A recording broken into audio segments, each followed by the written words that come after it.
Actualmente en nuestra iglesia, Iglesia Bíblica del Señor Jesucristo, nos encontramos en una serie de predicaciones expositivas en la carta de Pablo a los romanos y más particularmente en el capítulo 9 de la carta, donde Pablo trata ampliamente el tema de la elección incondicional. Y dado que este es un asunto que suele levantar muchas preguntas, los pastores de la iglesia hemos considerado apropiado traer una clase de escuela dominical para poner las doctrinas de la gracia y la controversia que hay alrededor de ella en su contexto histórico y al mismo tiempo tratar de responder algunas de las preguntas que se levantan alrededor de este tema. Pero antes vamos a orar y vamos a pedir al Señor que nuestro tiempo juntos en esta clase pueda ser de bendición para todos y de edificación para su iglesia. Oremos. Padre, nos presentamos delante de ti porque sabemos que necesitamos tu ayuda.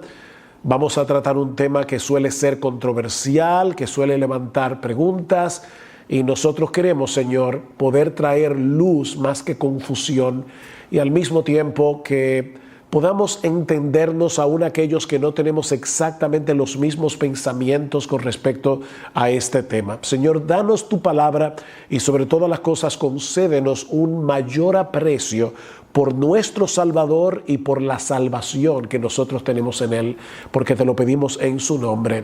Amén. Amén. Cuando nosotros hablamos de las doctrinas de la gracia, nos referimos básicamente a esos puntos doctrinales que nosotros entendemos que conforman el Evangelio de Jesucristo o el marco contextual teológico en el que presentamos el Evangelio. Nos referimos básicamente a la doctrina de la depravación total o corrupción radical de todo ser humano, la elección incondicional, la redención particular, el llamamiento eficaz y la perseverancia de los santos. Debo decir de entrada, y el Señor lo sabe, que no es mi intención levantar controversias innecesarias dentro del pueblo de Dios y mucho menos ofender a creyentes que difieren de nosotros en algunos de estos puntos. El anhelo de mi corazón es que podamos entender los dos lados de esta controversia, pero sobre todo que podamos crecer en nuestro aprecio por nuestro Salvador y por la salvación que nosotros disfrutamos en Él de pura gracia. Veamos entonces, en primer lugar, el contexto histórico de esta controversia. Y para hacer esto, debemos comenzar con Jacobo Arminio, un pastor y teólogo holandés, nacido en 1560, es decir, 4 años antes de la muerte de Juan Calvino, y cuyo nombre ha quedado ligado al sistema teológico opuesto a lo que hoy conocemos como calvinismo. Jacobo Arminio obtuvo su preparación teológica a los pies de Teodoro de Beza, quien fue el sucesor de Calvino en Ginebra, de modo que su formación teológica fue profundamente calvinista. Sin embargo, poco tiempo después de su ordenación al ministerio, él comenzó a tener conflictos con la postura calvinista en lo tocante al papel que juega la gracia de Dios en la salvación de los pecadores. Arminio concordaba con los calvinistas en que el libre albedrío del hombre, y en un momento vamos a definir ese término, no solo se encuentra herido, mutilado, y estoy citando aquí a Arminio, enfermizo, debilitado, sino también que ha sido hecho cautivo, destruido y perdido. De tal manera que el libre albedrío humano es totalmente inútil, decía Arminio, a menos que sea asistido por la gracia. Así que en este punto pareciera que todos estamos de acuerdo. Sin embargo, aunque Arminio enseñaba que el pecador necesita la gracia de Dios para salvarse, al mismo tiempo afirmaba que la gracia por sí sola no asegura la salvación de nadie. En otras palabras, la gracia es una condición necesaria para la salvación, pero no suficiente. Toda persona no regenerada, decía Arminio, posee una voluntad libre y la capacidad de resistir al Espíritu Santo, de rechazar la gracia de Dios que le es ofrecida y de no abrirle a aquel que toca la puerta de su corazón. De modo que si el pecador no responde al llamado del Evangelio, la culpa es completamente suya. Y en esa última oración estamos todos de acuerdo. Si el pecador no responde al llamado del Evangelio, la culpa es completamente suya. Pero ¿qué si el pecador acepta el mensaje y viene a Cristo en arrepentimiento y fe? En ese caso, ¿de quién depende la respuesta del pecador a final de cuentas? Y esa parte es importante. A final de cuentas, ¿de quién depende que el pecador diga que sí al Evangelio? Bueno, Arminio responde que la salvación depende enteramente de la decisión humana y no de la soberanía de Dios. Dios nos concede a todos, dice él, suficiente gracia como para que vengamos a Cristo en arrepentimiento y fe. Y los que cooperan con esa gracia, aceptando a Cristo por la fe, son salvos. Y es a esos que Dios elige. Es por gracia, pero la decisión final está en nuestras manos. Ahora, si todos recibimos la misma gracia, ¿por qué tú dijiste que sí y tal vez tu vecino dijo que no? Si ustedes se dan cuenta, esto coloca al creyente en una posición de superioridad en algún sentido por encima de los incrédulos. Pero la Biblia más bien enseña que los creyentes no tenemos nada de qué jactarnos porque la salvación depende de la gracia de Dios, no de mi decisión. Y eso lo vemos, por ejemplo, en Efesios capítulo 2, los versículos 1 al 5. Pablo primero plantea cuál es la condición del hombre en su pecado. Dice en el versículo 1, y Él os dio vida a vosotros que estabais muertos en vuestros delitos y pecados, en los cuales anduvisteis en otro tiempo, según la corriente de este mundo, conforme al príncipe de la potestad del aire, el espíritu que ahora opera en los hijos de desobediencia, entre los cuales también todos nosotros en otro tiempo vivíamos en las pasiones de nuestra carne, satisfaciendo los deseos de la carne y de la mente, y éramos por naturaleza hijos de ira, lo mismo que los demás. ¿Ven la condición? Muertos en sus delitos y pecados. Pero Dios, que es rico en misericordia por causa del gran amor con que nos amó, y Pablo repite, aun cuando estábamos muertos en nuestros delitos, nos dio vida juntamente con Cristo. Y ahora Pablo añade, por gracia habéis sido salvados. O sea, lo que Pablo está diciendo es evidente que fue por gracia porque nosotros estábamos muertos. Es verdad que el pecador tiene que extender sus manos hacia Dios para recibir el don que se le ofrece en el Evangelio. Pero a diferencia de Arminio, nosotros creemos que la Biblia enseña que nadie podrá hacer eso a menos que Dios cambie primero la disposición de su corazón. De manera que estas dos posturas teológicas presentan la salvación de los pecadores desde dos perspectivas completamente distintas. Mientras Arminio enseñaba que Dios eligió a todos aquellos que Él sabe de antemano que van a creer en Cristo, nosotros creemos que los elegidos ejercen fe porque fueron predestinados por Dios desde antes de la fundación del mundo por el puro afecto de su voluntad.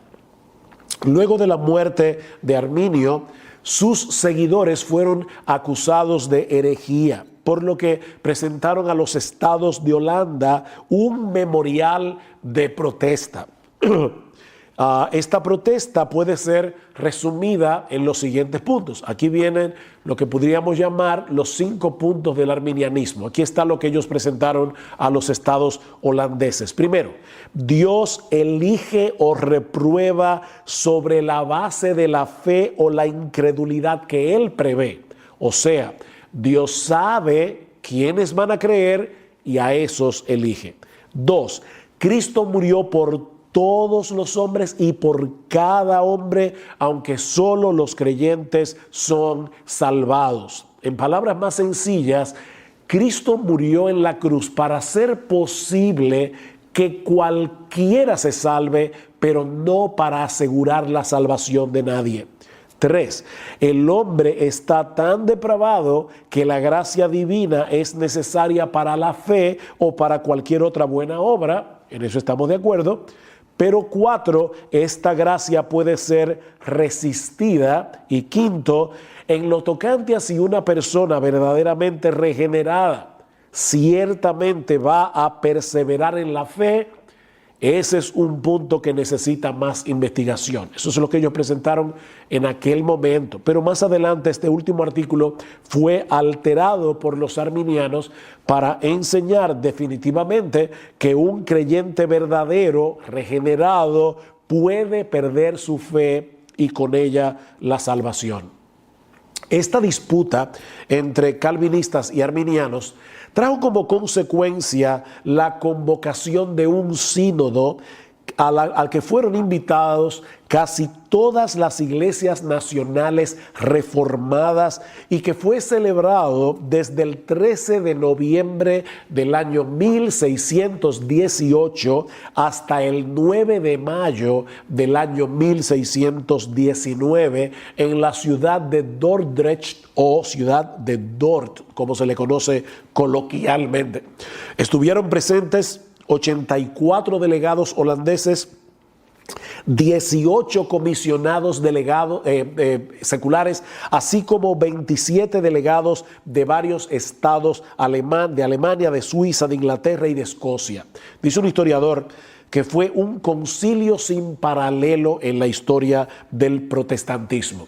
Luego de 154 sesiones que se llevaron a cabo en un lapso de 7 meses, los cánones del Sínodo de Dort condenaron la posición arminiana a la vez que presentaron las enseñanzas que han sido conocidas desde entonces como los 5 puntos del calvinismo o doctrinas de la gracia. Así que estos puntos fueron una respuesta a los 5 puntos que fueron presentados previamente por el arminianismo. Y hay al menos 2 cosas que quiero resaltar en este brevísimo recuento histórico que acabo de hacer. La primera es lo que acabo de decir, que los famosos 5 puntos del calvinismo en realidad surgieron como una respuesta a los 5 puntos presentados previamente por el arminianismo.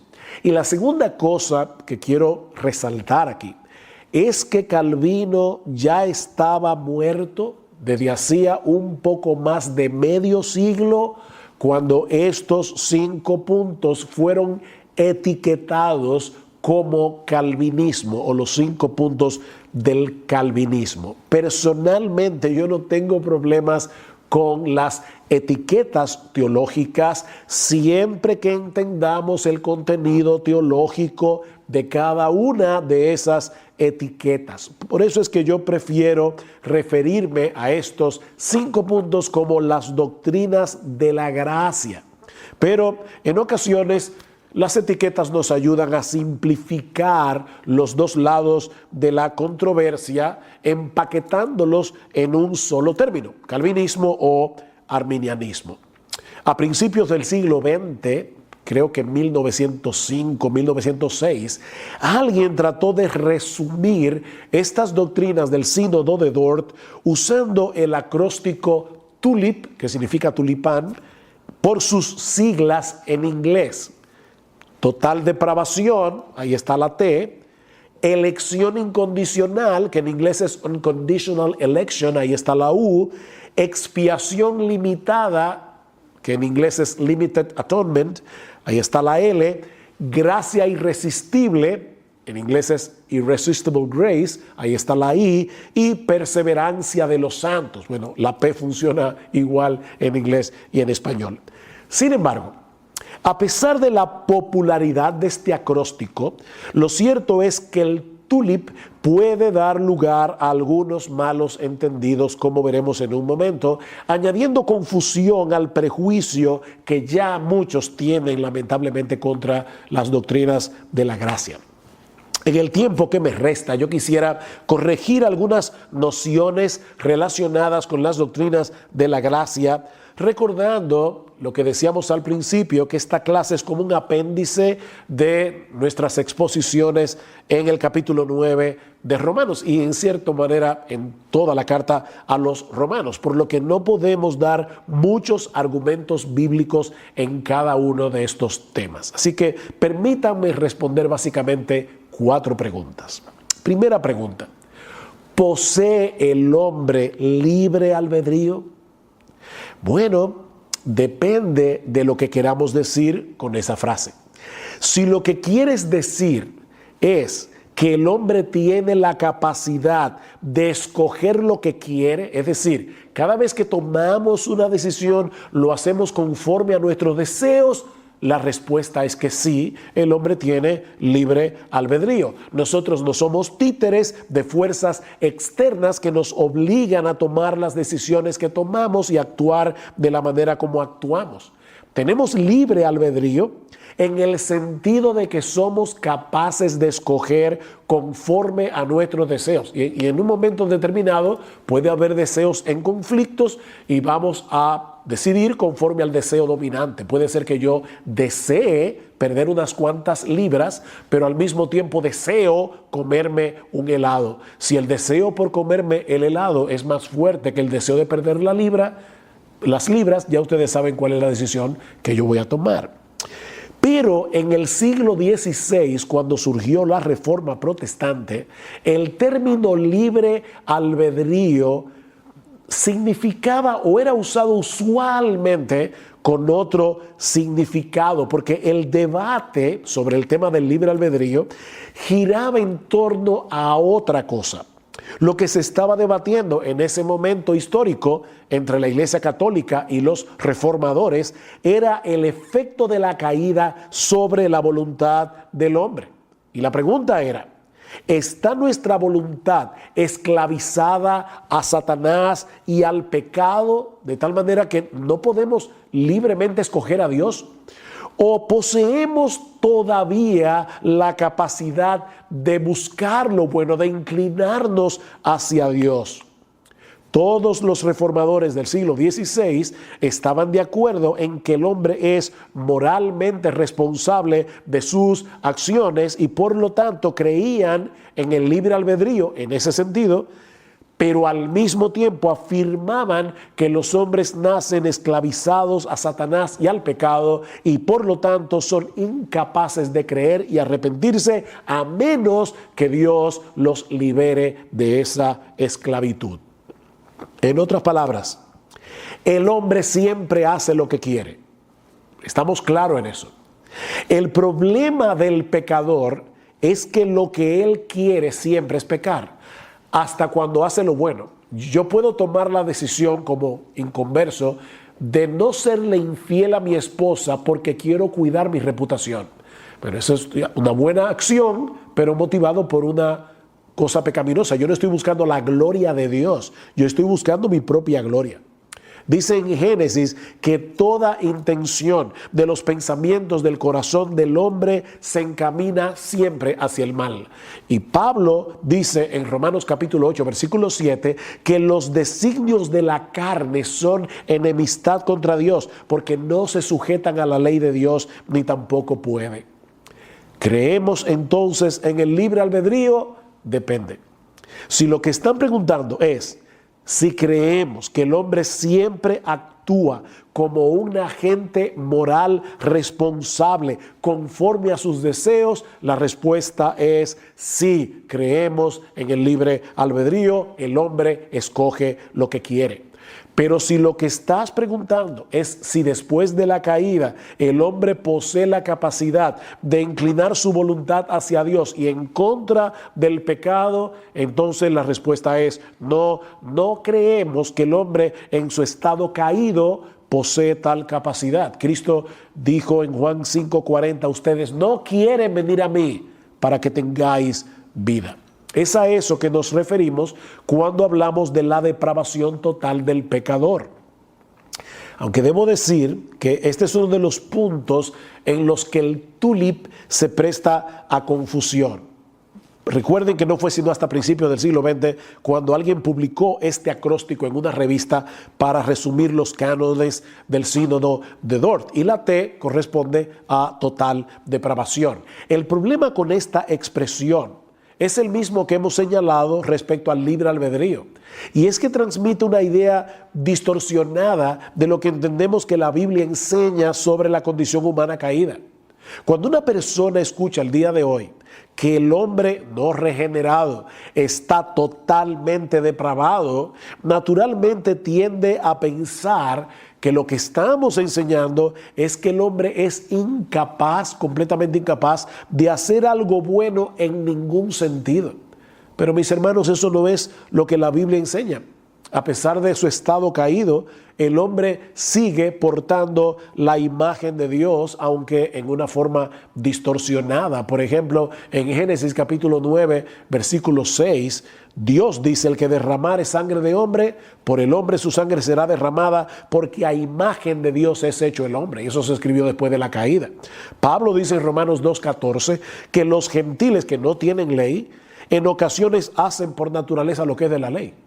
Y el Señor Jesucristo enseñó claramente que incluso los hombres malos son capaces de hacer buenas cosas por sus hijos. Mateo capítulo 7, versículos 9 al 11. Si vosotros, siendo malos, les dais buenas cosas a vuestros hijos, ¿cuánto más vuestro Padre Celestial? Lo que la Biblia enseña con respecto a este tema es que a partir de la caída, todas las facultades del hombre quedaron tan dañadas que no podemos acercarnos a Dios en nuestras propias fuerzas, ni hacer absolutamente nada que sea bueno en un sentido absoluto. ¿Y a qué yo me refiero? Bueno, para que una obra sea realmente buena en un sentido absoluto, debe ser hecha primariamente para la gloria de Dios y en dependencia de Dios, y nadie puede hacer eso en su estado natural no regenerado. Es en ese sentido que Pablo afirma en Romanos capítulo 3 que no hay justo ni aún uno, no hay quien entienda, no hay quien busque a Dios, todos se desviaron, a una se hicieron inútiles, no hay quien haga lo bueno, no hay ni siquiera uno. Pero hay personas inconversas que cumplen sus promesas, que se ocupan de sus hijos, que mantienen sus votos matrimoniales, por lo menos externamente. Ahora, como el hombre incrédulo no hace ninguna de esas cosas para la gloria de Dios y en dependencia del Espíritu Santo, no son buenas obras en un sentido absoluto, pero sí son buenas en un sentido relativo. Porque, mis hermanos, es mejor cumplir las promesas que no hacerlo, es mejor cuidar de los hijos que descuidarlos, es mejor mantener el voto matrimonial. Es por eso que algunos teólogos han tratado de transmitir la enseñanza bíblica con respecto a este punto usando una terminología distinta. Por ejemplo, el teólogo Roger Nicol prefiere el término depravación radical y penetrante, mientras que R.C. Sproul lo resume todo en corrupción radical. La palabra radical viene del latín radix, que significa raíz. Cuando hablamos de una corrupción radical, lo que estamos diciendo es que el pecado ha dañado al hombre en la misma raíz de su personalidad. Segunda pregunta. Si la gracia de Dios es irresistible, ¿podemos decir entonces que somos salvos en contra de nuestra voluntad? Por supuesto que no. Recuerden que el problema del pecador es que él ama su pecado y aborrece a Dios. Pero en vez de arrastrarnos en contra de nuestra voluntad, lo que hace Dios en la regeneración es hacernos libres de la esclavitud del pecado para que podamos libremente responder al llamado del Evangelio. Déjenme ponerlo de esta manera. Y es una ilustración que he usado muchas veces hablando de este tema. Si yo pongo a una paloma y a un buitre a escoger libremente entre un pedazo de carroña y algunas semillas, alpiste, semillas de girasol, el buitre va a elegir libremente la carroña porque esa es su naturaleza.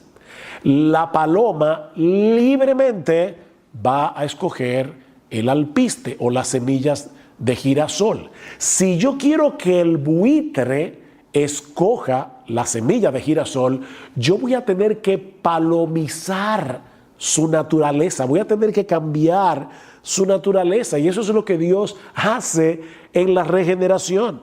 Cristo dice, Juan 8, de cierto os digo, que todo aquel que hace pecado, esclavo es del pecado. Así que si el Hijo os libertare, seréis verdaderamente libres. Cada uno de nosotros vino libremente a Cristo cuando nos arrepentimos y creímos. A mí nadie me arrastró a creer en el Señor. Aunque fuimos llamados a salvación con un llamado irresistible, Dios no tuvo que forzarnos para hacerlo. Simplemente nos proveyó de una nueva naturaleza que libremente deseara inclinarse hacia Él y en contra del pecado. ¿Qué fue lo que Él prometió en el Antiguo Testamento? Escuchen Ezequiel 36, 26 y 27. Os daré corazón nuevo y pondré espíritu nuevo dentro de vosotros y quitaré de vuestra carne el corazón de piedra y os daré un corazón de carne y pondré dentro de vosotros mi espíritu y haré que andéis en mis estatutos y guardéis mis preceptos y lo pongáis por obra. ¿Es esto forzado? No, porque Él va a darnos un nuevo corazón. Nos dio un nuevo corazón. Como bien señala Greg Foster, es verdad que según el punto de vista calvinista, el Espíritu Santo no pide nuestro permiso antes de obrar en nosotros ese cambio de corazón. Pero ese cambio que Él opera nos hace más libres, no menos. ¿Ven? Nos hace más libres.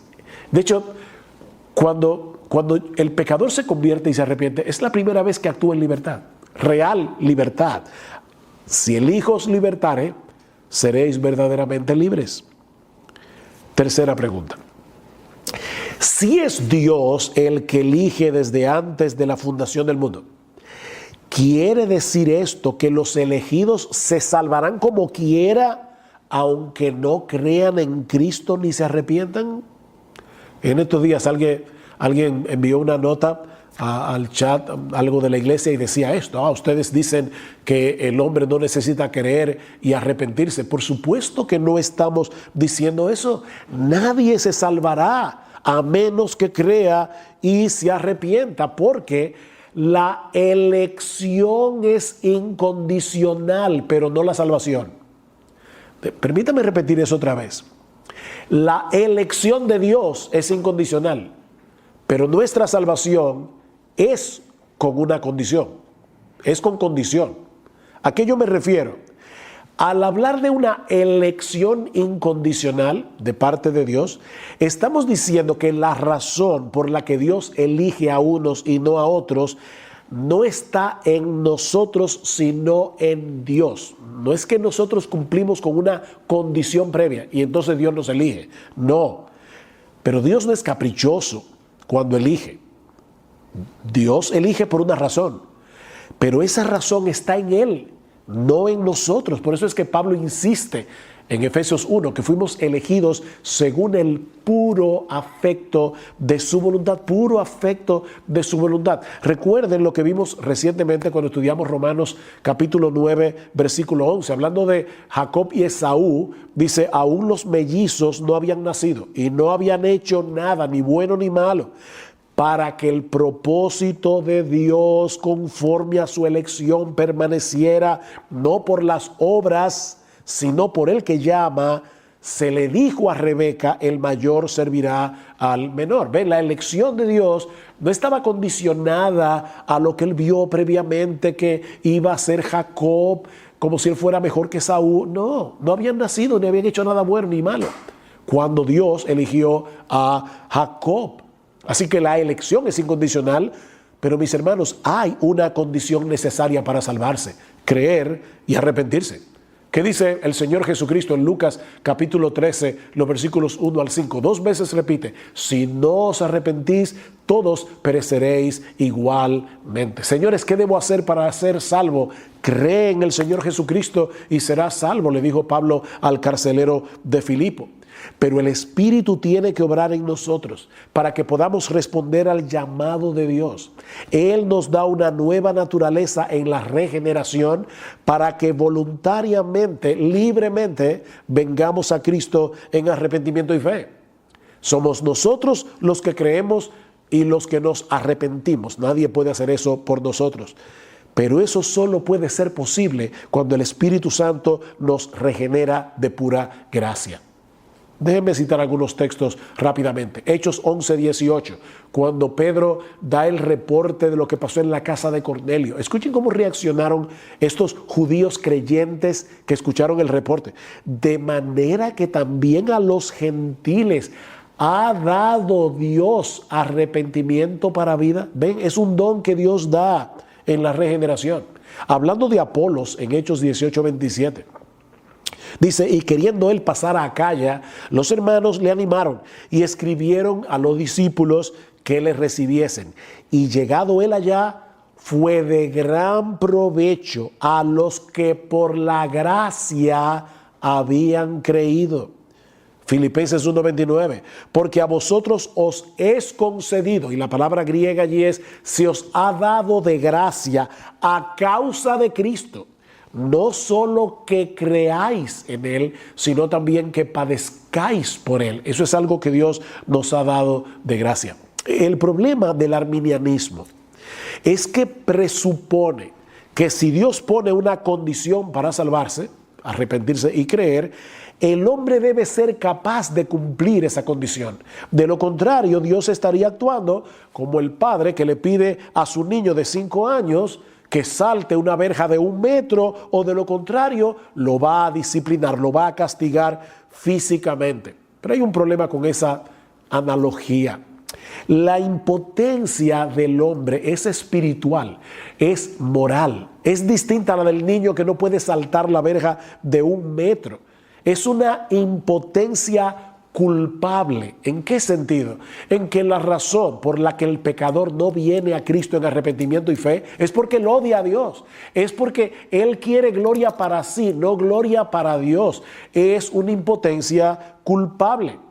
Ese fue el centro de la discusión entre Erasmo y Lutero. Erasmo, teólogo católico, escribió un libro hablando acerca del libre albedrío, defendiendo la noción de que el hombre podía inclinarse hacia Dios si lo quería, en el año 1524. Y Lutero escribió otro libro en respuesta al de Erasmo en 1525, un año más tarde. Erasmo, en su libro, no niega que la caída haya debilitado los poderes naturales del hombre, pero aún así le atribuye cierta capacidad para conocer a Dios y volverse a Él, ayudado, claro está, por la gracia de Dios. Así entiende Erasmo el libre albedrío, la capacidad que el hombre tiene con la ayuda de la gracia de volverse hacia Dios. Uno de los argumentos de Erasmo a favor del libre albedrío son los mandamientos de Dios. Él dice: si no poseemos libre albedrío, ¿qué sentido tienen los mandamientos que encontramos en las Escrituras? Si Dios me pide que yo crea y me arrepienta, yo debo tener la capacidad de arrepentirme y creer. Lutero muy sabiamente le responde: ciertamente es posible inferir que si Dios ordena al hombre hacer algo que no puede hacer, entonces Dios se está burlando de él. Pero esa inferencia no es necesaria. O sea, tú estás infiriendo eso, Erasmo, pero estás llegando a conclusiones equivocadas. Eso es lo que le está diciendo Lutero. Y para probarlo, escuchen lo que sigue diciendo Lutero. Pablo nos enseña en el Nuevo Testamento que la ley tiene el papel de un ayo para llevarnos a Cristo. Gálatas 3, 24 y 25. Dios manda al hombre guardar toda la ley perfectamente. ¿No es así? Gálatas capítulo 3, versículo 10. Santiago capítulo 2, versículo 10. Si seguimos la lógica de Erasmo, tendríamos que llegar a la conclusión de que el hombre es capaz de ser perfectamente santo. O sea, si Dios dice en su palabra, guarda toda mi ley, ¿significa eso que yo puedo guardar toda mi ley? ¿O quiere Dios más bien hacerme ver mi impotencia para que yo vaya a Cristo buscando lo que solo Cristo puede darme? Lo que hace Dios en nosotros es transformar nuestra naturaleza para que podamos responder a su llamado en arrepentimiento y fe. Y el Antiguo Testamento nos provee una muy buena ilustración de cómo Dios opera en nosotros el querer como el hacer por su buena voluntad, como dice Pablo en Filipenses capítulo 2. En Segunda de Crónicas, capítulo 30, hay una historia bien interesante del rey Ezequías. El rey Ezequías se da cuenta que los judíos no habían celebrado la Pascua en muchos años. Así que él envía correos a través de todo Israel, llamando a los israelitas a venir a Jerusalén en obediencia a la ley para celebrar la Pascua. Vean lo que dice el versículo 6 de Segunda de Crónicas 30.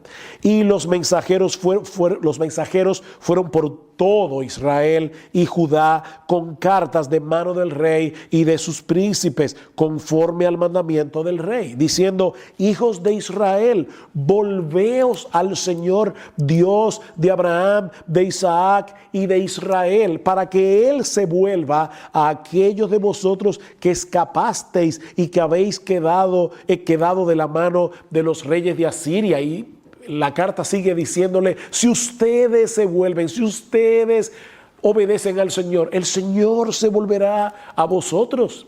Hasta aquí, ¿verdad? Aparece, aquí hay una condición. Si ustedes cumplen la condición, entonces Dios actuará a vuestro favor.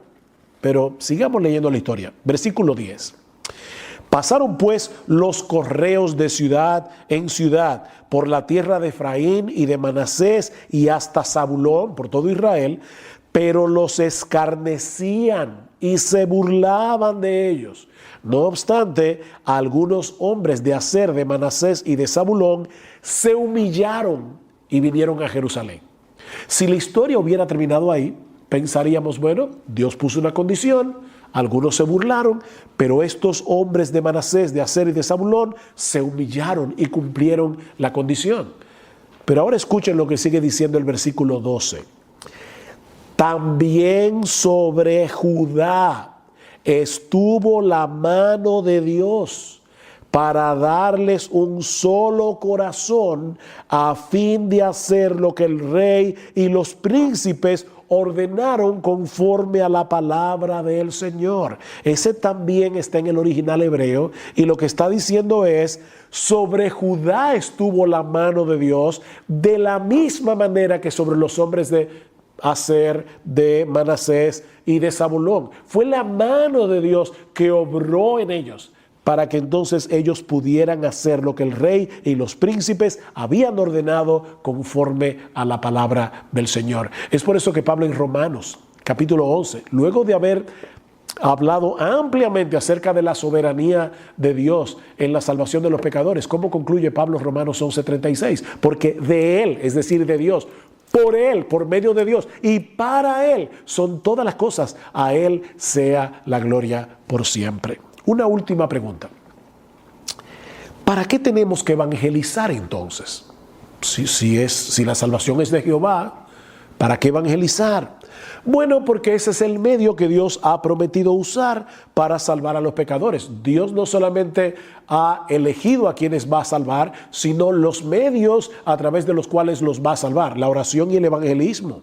Pablo dice en 1 Corintios 1:21 que a Dios le agradó salvar a los creyentes por la locura de la predicación. Es por el poder de su palabra que Dios crea nueva vida en nosotros. Santiago 1:18, Él de su voluntad, ven, de su voluntad nos hizo nacer por la palabra de verdad, para que seamos primicias de sus criaturas. Somos una nueva criatura en Cristo porque por medio de su palabra Él nos ha hecho nacer de nuevo. Primera de Pedro 1:22. Habiendo purificado vuestras almas por la obediencia a la verdad mediante el Espíritu, para el amor fraternal no fingido, amaos unos a otros entrañablemente de corazón puro. Y ahora escuchen, siendo renacidos o habiendo nacido de nuevo, no de simiente corruptible, sino de incorruptible por la palabra de Dios que vive y permanece para siempre. Y esta es la palabra que por el Evangelio os ha sido anunciada. Ven, a través de la predicación de la palabra, el Espíritu viene y crea nueva vida en los pecadores que han sido elegidos. De ahí lo que Pablo dice en 2 Timoteo capítulo 2, versículo 10. Por tanto, todo lo soporto por amor a los escogidos, para que ellos también obtengan la salvación que es en Cristo Jesús con gloria eterna. Todo lo soporto. Es como si Pablo estuviera diciendo, tú me estás preguntando que si el evangelismo es necesario, mira mis espaldas, todos los azotes que yo he recibido, todos los problemas que yo he tenido para llevar el evangelio a través del mundo greco-romano. Y la razón por la que yo hago eso es porque nadie se va a salvar sin el evangelio, que es poder de Dios para salvación. Bien, mis hermanos, yo espero que esta clase haya sido de ayuda para entender la naturaleza de esta controversia y aclarar cualquier confusión. Me imagino que tiene que haber otras preguntas, pero en una clase tan breve no se puede responder todo. Pero si algunos de lo que me está escuchando no es creyente, voy a decirte una vez más lo mismo que dije recientemente en uno de mis sermones en Romanos. No te escondas detrás de la doctrina de la elección para justificar tu incredulidad. La razón por la que tú no vienes a Cristo es porque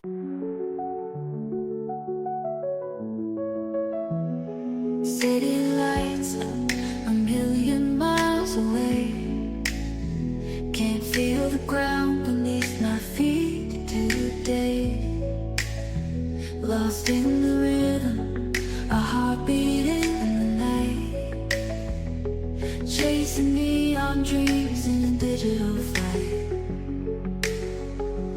Every beat a whisper, every drop a sigh. This feeling's electric, reaching for the sky. Weightless, breathless, a world I can't explain.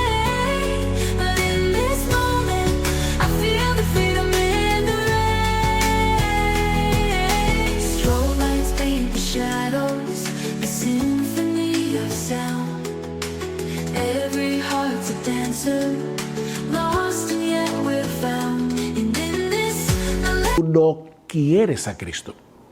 Pero Él es un poderoso Salvador que puede darte perdón y vida eterna si vienes a Él en arrepentimiento y fe. Recuerda que tu impotencia es moral, porque alguien puede decir, pero pastor, usted mismo dijo que yo no puedo. Si tú no puedes porque tú no quieres, pero Él puede obrar en ti el querer como el hacer por su buena voluntad. ¿Recuerdas al paralítico de Betesda si has leído la Biblia?